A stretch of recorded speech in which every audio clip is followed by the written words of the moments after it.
Então, galera, vamos aqui para mais uma refutação de um vídeo curto do tão aclamado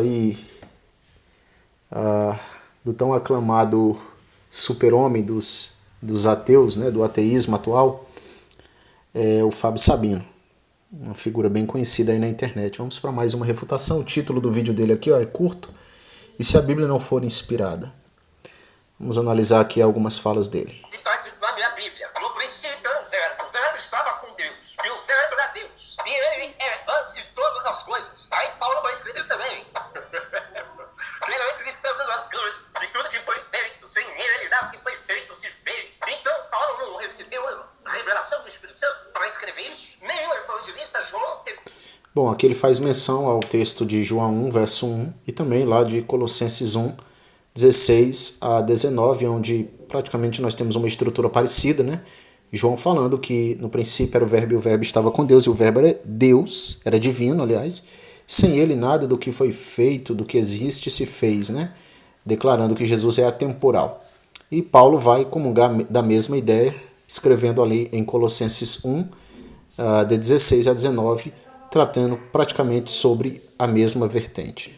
Revelação para escrever isso? Não, senhor. São adaptações do livro de Enoque. É Enoque quem vai tratar de um Messias que existe antes de qualquer coisa criada, antes do universo.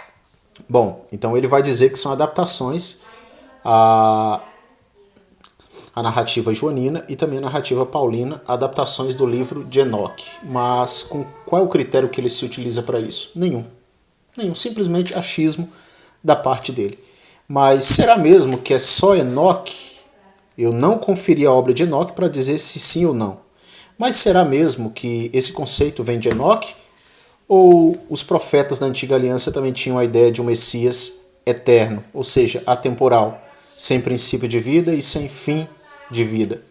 Bom, Isaías declara que o Messias é pai da eternidade.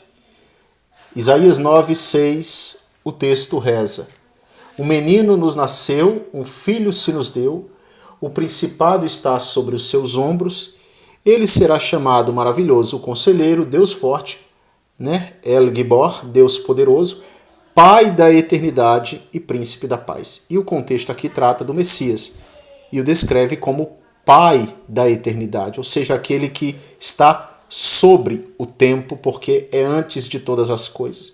Então Isaías o descreve como Pai da Eternidade.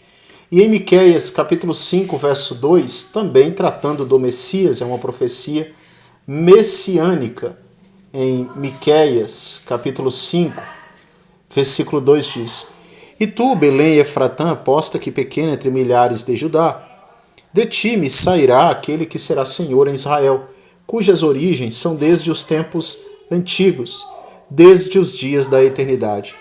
Miqueias diz que a origem do Messias são desde tempos antigos, remotos. E o hebraico aqui, a expressão tempos antigos, remete a tempos perpétuos, desde os dias da eternidade. A eternidade não tem dias, portanto é uma expressão idiomática que faz alusão, que faz referência à sua atemporalidade. Portanto, tanto Isaías como Miqueias, que são dois profetas da Taná, declaram com uma só voz, com um só espírito, que o Messias, sim, tem uma natureza atemporal eterna, antes de todas as coisas. E aí no Novo Testamento, não apenas Paulo, não apenas João, também Judas, em sua epístola, diz que ele é antes de todo o tempo e todas as coisas existem por ele.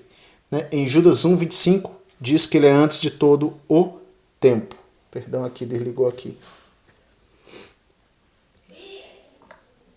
Então não é só Paulo e João, e eles não tiraram essa concepção de Enoque, não.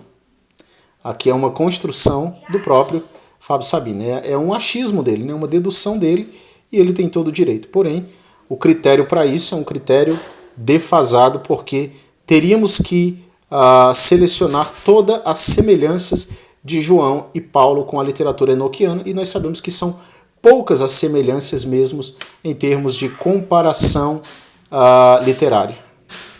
Uma coisa criada antes do universo é Enoque. Só que os escritores autores do Novo Testamento, como João e Paulo, fizeram uso disso. Não tem nada de revelação aí. Incorporação e adaptação.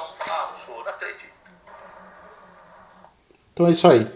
Não vem de Enoque porque o conceito de que o Messias é eterno, atemporal e incriado está presente na obra de Isaías e também de Miqueias, como eu bem provei aqui na leitura dos textos. São textos muito claros que tratam sobre isso. Para não citar outras referências do Novo Testamento, provando que os autores do Novo Testamento compreendiam a base do Antigo Testamento, essa atemporalidade também de Jesus. Como, por exemplo, o autor da Epístola aos Hebreus, no capítulo 7, versos de 3 a 8, declara que Jesus, Melquisedeque, é uma teofania de Cristo. Essa é a conclusão que ele tem, iluminado pelo Espírito Santo, e que Melquisedeque não teve início, origem, começo de vida e nem fim de vida. Portanto, tendo sido feito semelhante, igual, espelho, exemplo do Filho de Deus, permanece sacerdote para sempre, segundo a ordem de Melquisedeque. Então, é algo muito claro e explícito dentro do Novo Testamento, com base também na concepção teológica do Antigo.